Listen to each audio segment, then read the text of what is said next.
नमस्कार, लोकात्म न्यूज मध्ये आपले हार्दिक स्वागत। बातमी आहे अंबड येथून। आमदार नारायण भाऊ कुचे यांच्याकडून शहरातील अतिवृष्टीची पाहणी। अंबड शहरात झालेल्या अतिवृष्टीची पाहणी भारतीय जनता पक्षाचे आमदार नारायण भाऊ कुचे यांनी केली आहे। अंबड शहरातील सकल भागात पाणी साचले होते। या सर्व भागाचे पाणी आमदार नारायण भाऊ कुचे यांनी केली। त्यांच्यासोबत तहसीलदार विजय चव्हाण उपस्थित होते। अंबड नगर परिषद यांना तात्काळ सर्व नाल्या मोकळ्या करून द्याव्यात अशा सूचना यावेळी भाजपचे आमदार नारायण भाऊ कुचे यांनी केल्या आहेत। यावेळी त्यांच्यासोबत दीपक सिंग ठाकूर, विठ्ठल सिंग राणा, ओमप्रकाश उबाळे, नसीर बागवान, डॉक्टर नंदकिशोर पिंगळे, राजूदादा सावंत, द्वारकादास जाधव, अमोल शहाणे, विक्रांत बागडे व सर्व पदाधिकारी तथा व्यापारी बांधव उपस्थित होते।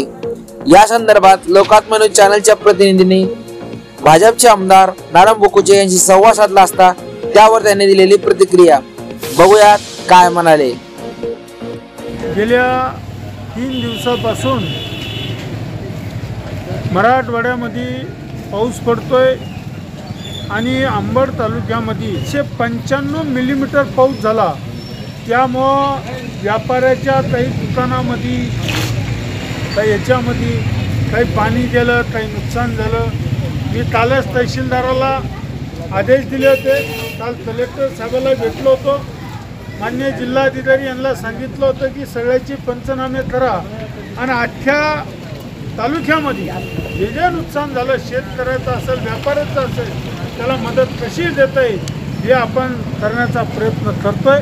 मी आज स्वतः अंबड शहराच्या काही व्यापाऱ्याची पाहणी करून त्यांना मदत कशी मिळेल, आदरणीय तहसीलदार साहेब सुद्धा येतात, त्यांनाही मी सांगितलं आणि सगळ्याची पाहणी करून आपण सगळ्याला मदत देण्याचा प्रयत्न करतो।